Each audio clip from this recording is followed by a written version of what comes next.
The California sun beat down on the parade grounds of the naval base, making the air above the asphalt shimmer. It was a perfect day for a ceremony, the kind meant for pictures and pride. Rows of sailors and SEALs in their crisp white uniforms stood at attention. Families sat in folding chairs, fanning themselves with programs, their faces glowing with a mix of heat and happiness.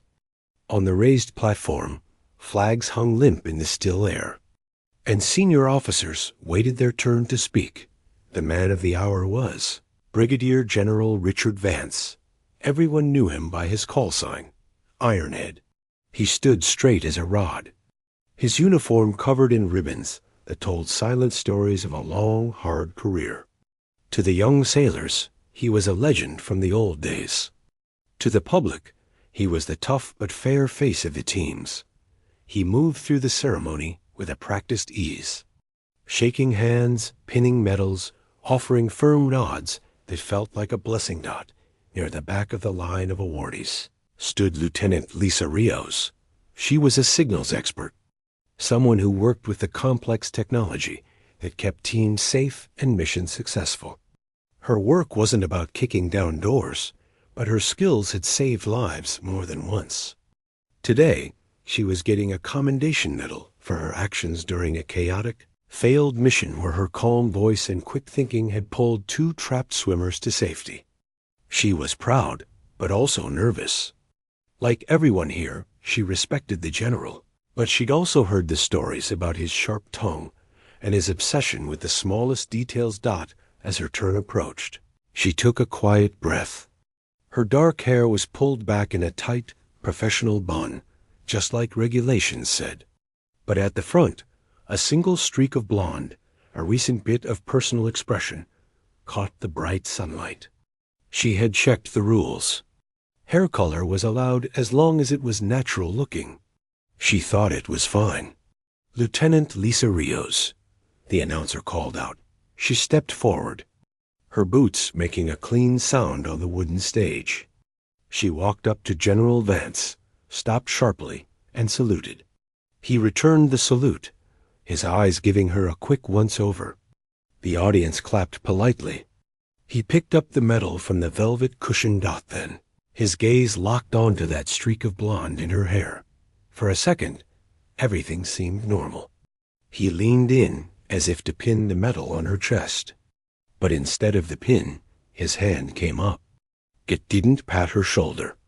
It didn't adjust the medal. His fingers, thick and strong, closed around that specific lock of her hair near her temple. The gentle applause from the crowd stuttered and died. He didn't just touch it. He gave it a firm, deliberate tug, pulling her head slightly to the side. He held the hair up between them, like a fisherman showing a strange catch. The microphone picked up his voice, dry and loud in the sudden quiet. "See this?" he said, his voice not quite a shout, but echoing across the silent grounds. "This is what happens when vanity gets in the way of standards. We are not a fashion show, Lieutenant. We are a military. Every detail matters." The world shrank for Lisa Rios to the feeling of his fingers in her hair, the sting on her scalp, the hot flood of blood rushing to her face. She could see the pores on his nose, the cool, disappointed look in his eyes. 1,000 thoughts crashed in her head: anger, shame, disbelief, but years of training took over. Her body stayed rigidly at attention. Her face, after a first flash of shock, went perfectly blank, a smooth mask of military composure. Inside, she was crumbling. The general let go of her hair, almost with a flick. He finally pinned the medal to her uniform, the cold metal a sharp contrast to the heat of her skin. He offered his hand for a handshake. Mechanically, she took it. His grip was crushing. He turned her to face the crowd, his hand on her shoulder now, presenting her.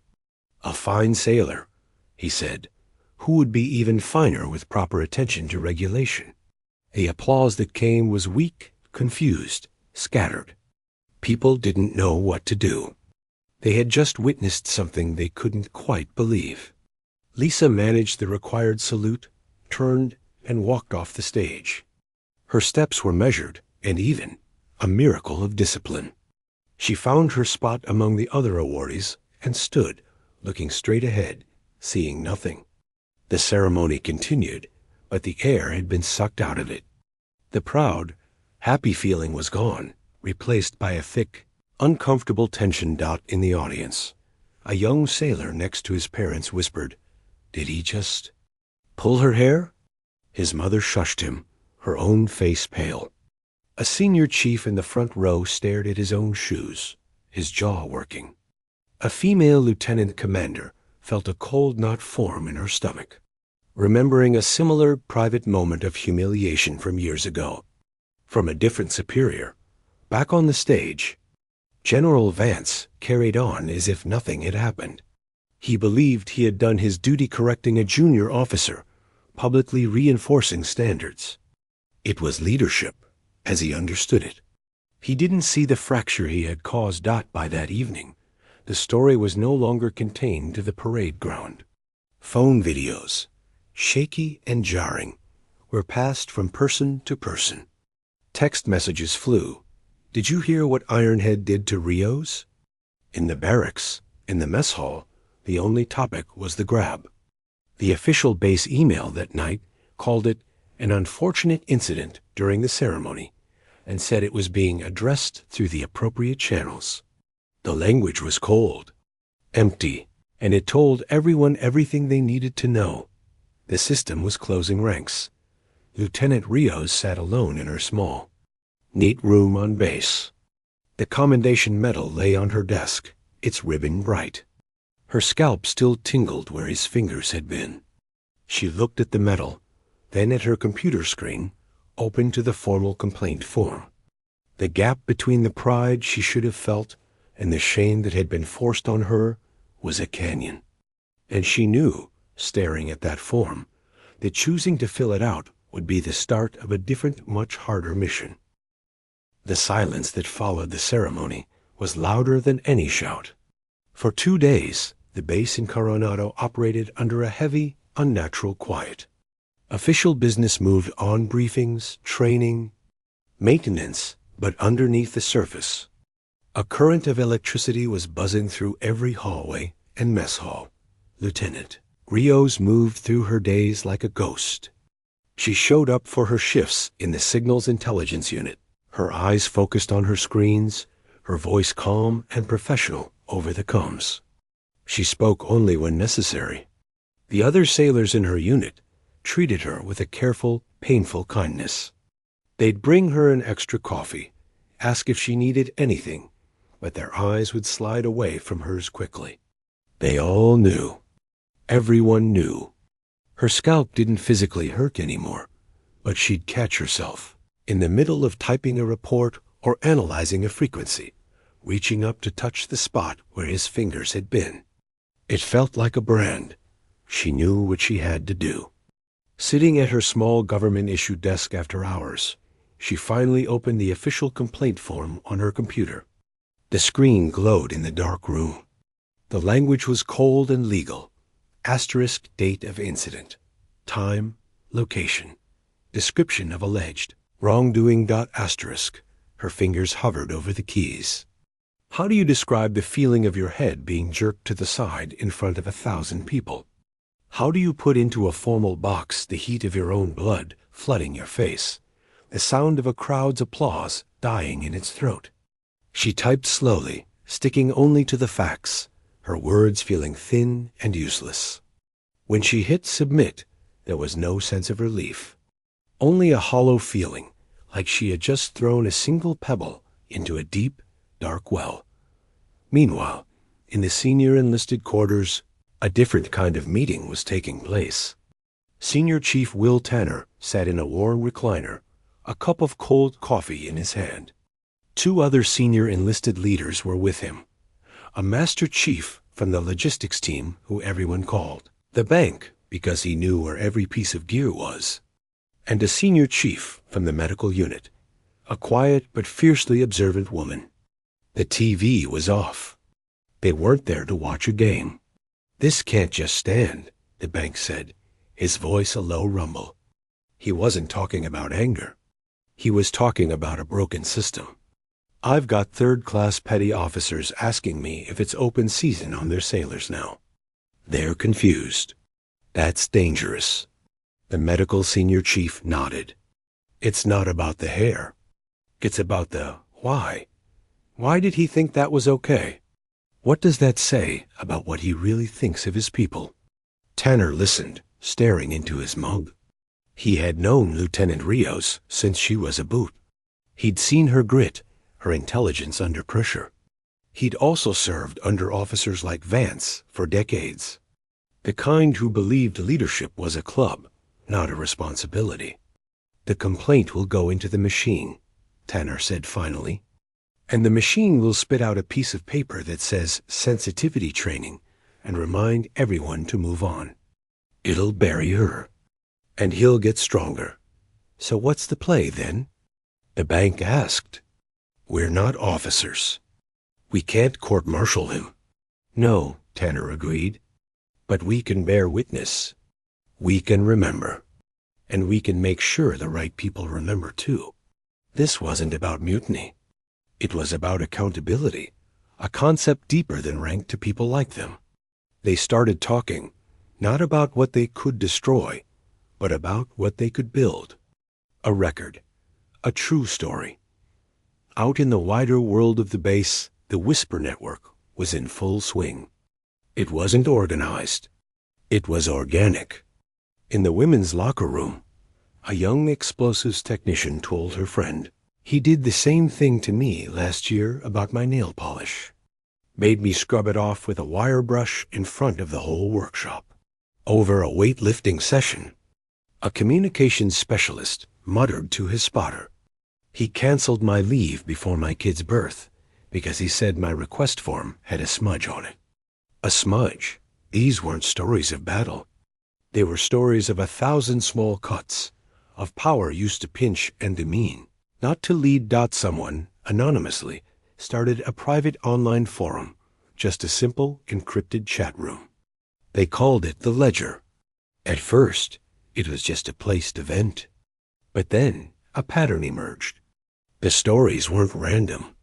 They showed a mind that looked for small flaws to exploit, that enjoyed the public correction, that saw people as things to be managed, not teammates to be trusted. A picture of a true command climate, not the one in the official reports, began to develop in stark, painful detail. Lieutenant Rios felt this shift. She started getting notes. Not signed, just slips of paper left in her locker or on her keyboard. One said, "My sister went through it with him in 2017. You're not alone." Another simply read, "Thank you for saying something." The isolation began to crack, just a little. It wasn't support that would stand up in a legal fight, but it was a human hand in the dark. And it meant everything. One evening, as she was leaving the commissary, Senior Chief Tanner fell into step beside her, carrying a bag of groceries. They walked in silence for a moment, under the dim streetlights. "They're talking, you know," he said, his eyes forward. "All of them. The stories." "I know," she replied, her voice barely above a whisper. "It's not a mob," he said, as if reading her fear. "It's a memory. A community remembering what it's supposed to be. The complaint you filed. It's the official record. But what's happening out here?" He gestured vaguely to the darkened barracks around them. "That's the truth. And truth has weight. It just needs a place to land." He didn't say anything more, gave her a small nod, and turned toward his own quarters. She stood there for a long moment. For the first time since the ceremony, the hollow feeling inside her wasn't filled with dread, but with a strange, fragile sense of something else. It wasn't hope, not yet. It was the simple understanding that she was, against all odds, not alone. The base was shocked, yes, but it wasn't broken. It was awake. And a community that is awake is a very difficult thing to silence. The official investigation began with all the warmth and speed of a glacier. A pair of commanders from a different base arrived, their faces set in neutral professional masks. They set up shop in a spare conference room and began calling people in, one by one. The process felt less like a search for truth and more like a containment exercise. Lieutenant Rios sat across from them, repeating the facts she had typed into her complaint. The senior officer, a man with tired eyes, listened and took notes. "And you believe the general's actions were motivated by personal animosity?" he asked. "I don't know what was in his mind," she answered carefully, her hands folded in her lap. "I only know what his hands did and what his words were." The other officer, a woman, leaned forward. "Your hair streak, while within regulation, could be seen as a distraction.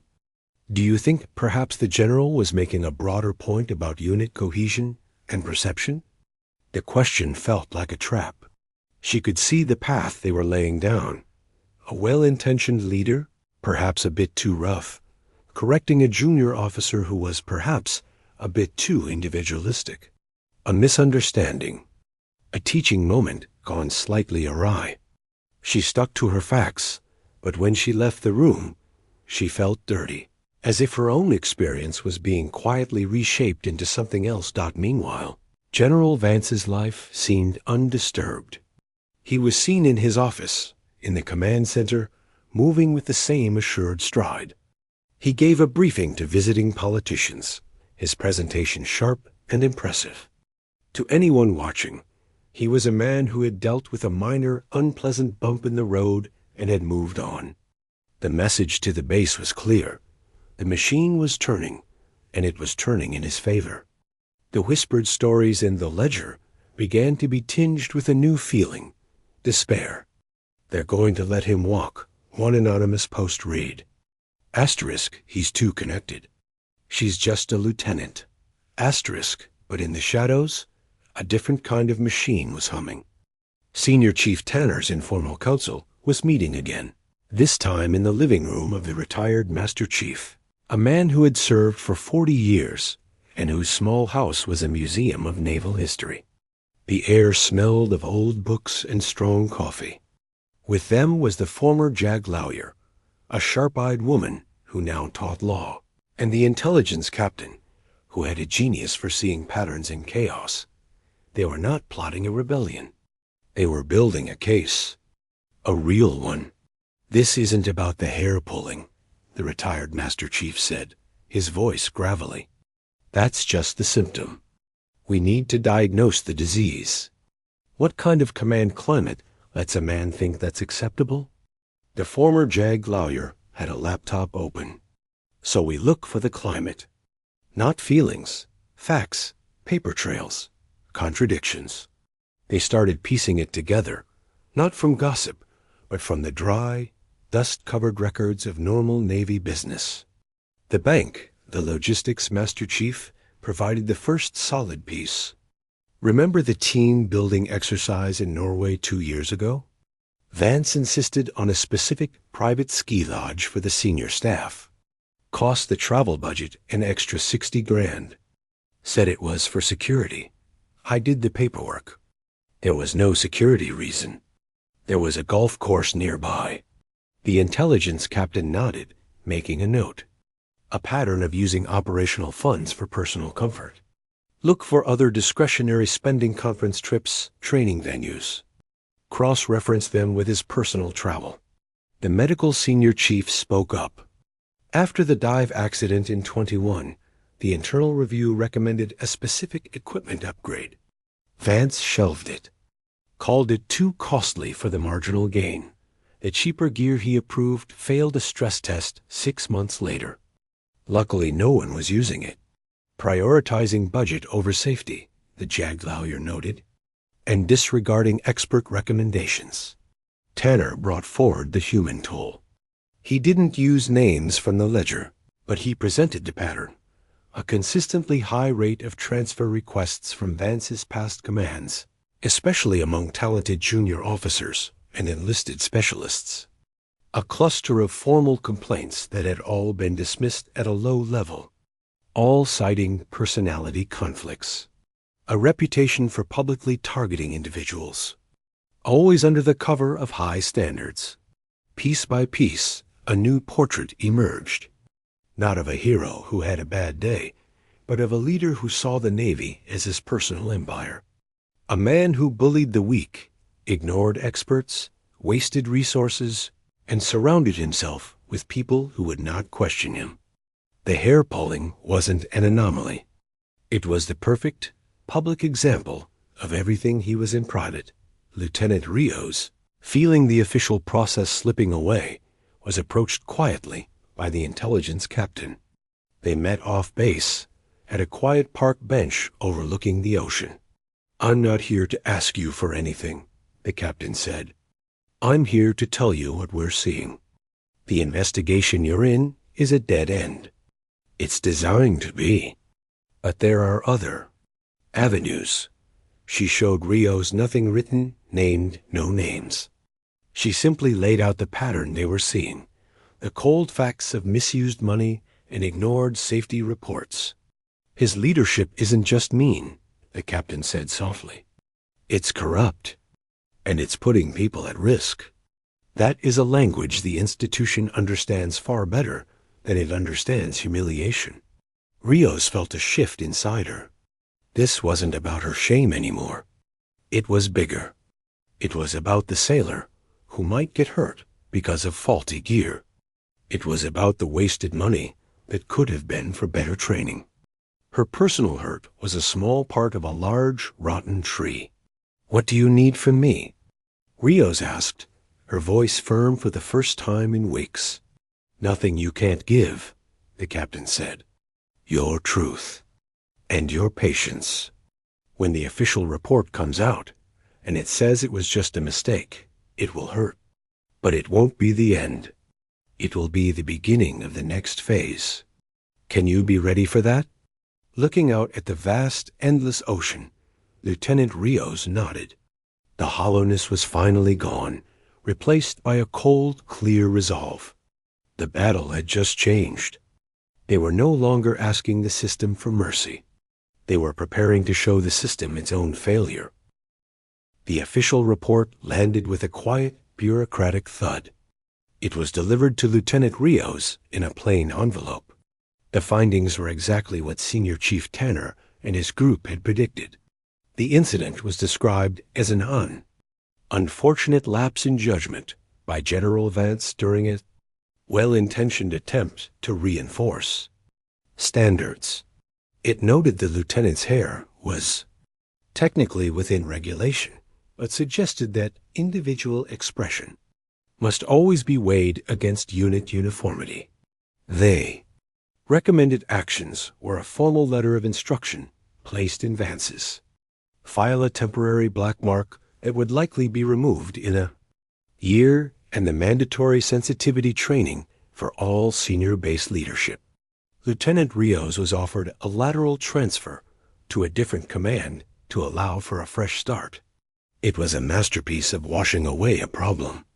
When the base commander announced the findings in a brief all-hands email, the feeling among the sailors was not anger, but a deep, cold resignation. The machine had spoken. The general had won. The whispers in the hall stopped. The ledger forum went quiet. It seemed as if the entire base was letting out a long, tired sigh and turning the page. General Vance, for his part, played his role perfectly. He was seen attending the first of the sensitivity training sessions, sitting in the front row, his expression one of serious contemplation. He gave a short, carefully worded statement about always learning and the evolving nature of leadership. To the outside world, it looked like closure. A good organization had investigated itself and taken corrective action.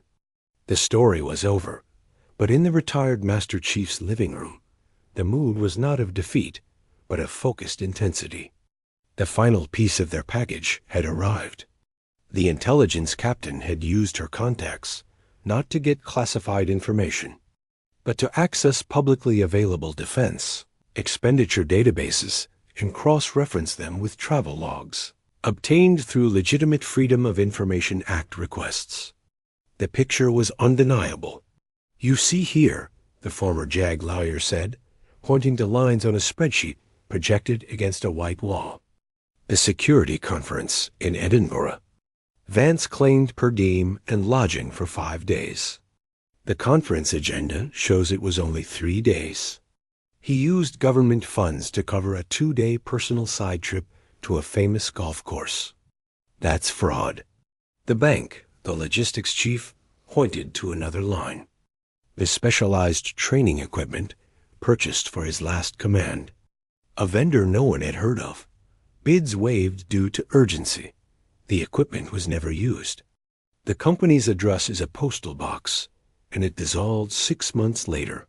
The cost? $200,000. They weren't dealing with rumors anymore. They had dates, invoice numbers, bank transfer codes, and mismatched official documents. The story of a toxic leader had hardened into the documented record of a corrupt one. Senior Chief Tanner looked at the final, compiled packet. It was clean, professional, and devastating. It began with a simple, factual summary of the parade ground incident, not to lead with emotion, but to establish a pattern of behavior. Then it laid out, in dry, precise detail, the evidence of financial misconduct, the safety violations, the repeated sidelining of expert advice. It was a portrait of a man who believed the rules were for other people. "The question is," the retired Master Chief said, pouring more coffee, "who gets it? Sending it up the normal chain of command is like putting it in a paper shredder. We don't send it to one person," the intelligence captain said. "We send it to 3. We send it to places that can't ignore each other. The Naval Inspector General. They live for this. A key senator on the Armed Services Committee, one known for being a stubborn watchdog, and a serious investigative journalist. Not a tabloid. Someone who digs into defense spending. The goal isn't a secret leak," the JAG lawyer clarified. "The goal is to create parallel investigations. So when the Navy looks, they see the senator is already looking. When the senator asks questions, the journalist is already publishing. It creates a fire they can't put out with a simple letter of instruction." They made 3 identical copies of the packet. Each contained printed documents, photos of receipts, and a digital drive with all the source files. There were no accusations, no angry letters. Just evidence. The packages were plain, sturdy cardboard boxes, sealed with tape. No return address. The night before the packages were to be mailed, Tanner asked to see Lieutenant Rios. They met at the Seine Park bench overlooking the ocean. The fog was rolling in, muffling the world. "They're closing the file on you tomorrow," Tanner said, his voice low. "The transfer will be ordered." "I know," she said.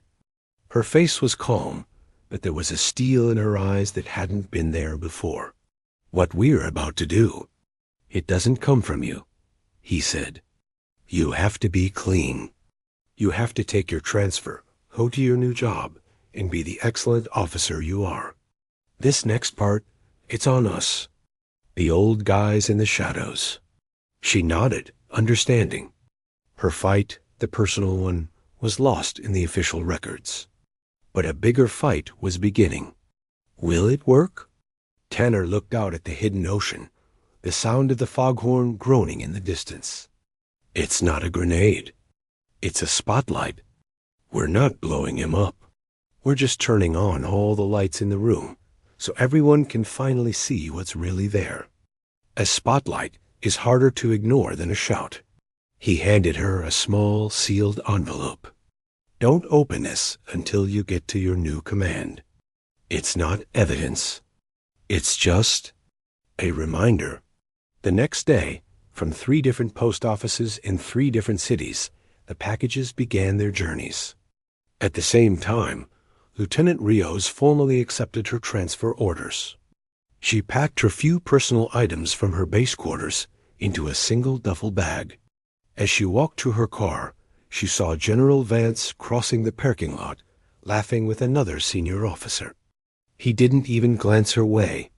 She was already part of the past, a minor administrative issue that had been resolved. She drove off the base for the last time, the sun breaking through the morning fog. When she was miles away, she pulled over and opened the envelope Tanner had given her. Inside was a simple, handwritten note on a piece of plain paper. Asterisk, the team remembers. The team endures. The team protects its own. Welcome to the long game. Friends in the fog. Asterisk, she folded the note, put it back in the envelope, and placed it in her pocket. She started the car and drove north, towards her new assignment. Behind her, invisible to all, the first of the packages was being signed for at a secure mailroom in Washington, D.C. The retribution was not an act of violence, but an act of patient, relentless truth. The shock to the base was coming. It was just going to arrive from the outside in. For a week, there was nothing but a heavy, waiting silence. Lieutenant Rios was at her new desk in a quiet office in Norfolk, learning a new computer system, when the first crack appeared. It wasn't a loud noise. It was a headline on a respected news website. Tucked below the main stories. Asterisk, Navy spending under scrutiny. Questions raised over generals' travel and contracts. The article was careful, citing documents obtained by this outlet and sources within the defense spending oversight community. It didn't screen corruption. It just asked very specific, very awkward questions about a conference in Scotland and a defunct equipment vendor. The same morning, in the Coronado Base headquarters, a different kind of message arrived. It was a secure, flagged communication from the Office of the Naval Inspector General. It requested, in formal language, all records pertaining to General Vance's travel authorizations, discretionary funds, and procurement approvals for the last 5 years. The request was not a suggestion. It was a demand. The base commander read the message, then looked out his window at the parade ground where it had all started. The quiet, contained problem he thought he had solved was no longer contained. It was now a door being kicked open by people he couldn't control. Panic is a quiet thing in large institutions. It's the sound of phones not ringing when they should. It's senior staff suddenly being in meetings all day. It's the sight of a general's aide carrying boxes of files out of the office, his face pale. The whisper network on the base, which had gone silent, suddenly sparked back to life. This time, the texts were different. Asterisk, IG is here. Reporters are calling public affairs. They took the finance logs. Asterisk, General Vance arrived at work that day, as he always did. But the salutes he received were different, still crisp, but the eyes of the sailors and junior officers behind them were no longer just fearful or resentful. They were watchful. They were seeing a man standing on thinning ice, and they were waiting to hear it crack. His own confidence seemed to waver for the first time. The performance of the unbothered leader became harder to keep up. He snapped at his aide over nothing. He canceled his afternoon briefings.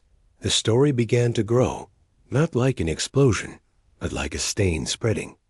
The senator's office, having received its own package, released a statement about ensuring absolute accountability for every dollar of the people's defense budget. A follow-up news article connected the dots between the senator's statement, the inspector general's audit, and the original, hushed-up incident with Lieutenant Rios. The narrative shifted completely.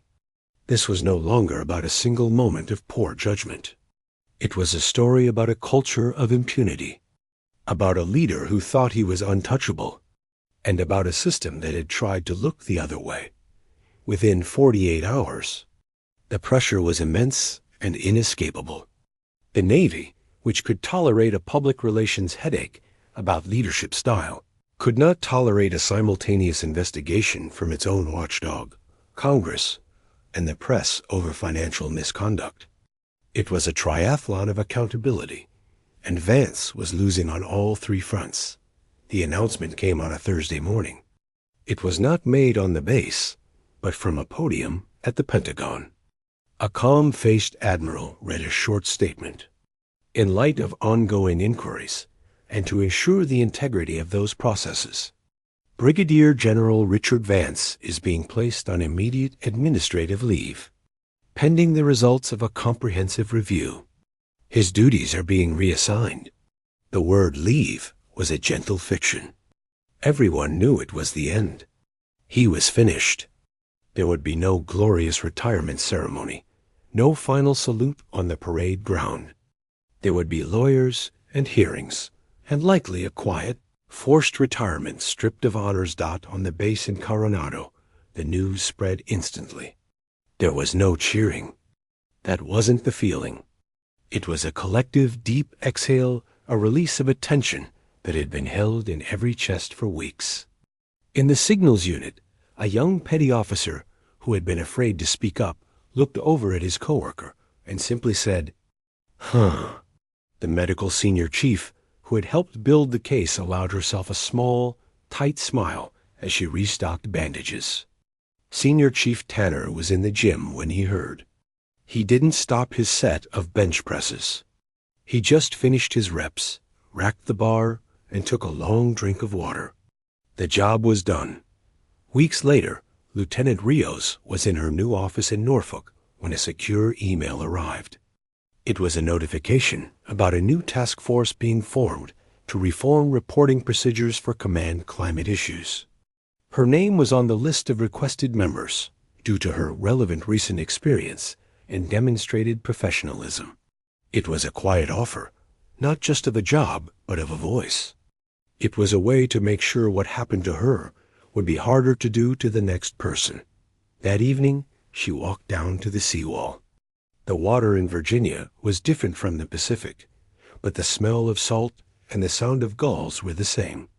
Her phone buzzed with a text from a number she didn't recognize. It contained no words, just a single image, a shadowy photograph of the old park bench in Coronado, the one overlooking the ocean, where she had met with Tanner and the captain. The fog was rolling in around it. After a moment, a second text came through. Asterisk, justice is a team effort. The fog remembers. Asterisk, she put her phone away and watched a large container ship move slowly out toward the open ocean. The retribution had not been a single act of vengeance. It had been a process, patient and precise. They had not broken the general with a hammer, but with the weight of truth, carefully collected and strategically delivered. The base had been shocked, not by a scandal, but by the sight of the system actually working, forced into motion by the quiet, stubborn courage of those it had failed to protect. The story's end wasn't about a victory celebration. It was about a lieutenant standing straighter, a base breathing easier, and a simple, powerful understanding that had settled over them all. No one, no matter how many ribbons they wore, was above the team. And the team, once awakened, was the most powerful force of all.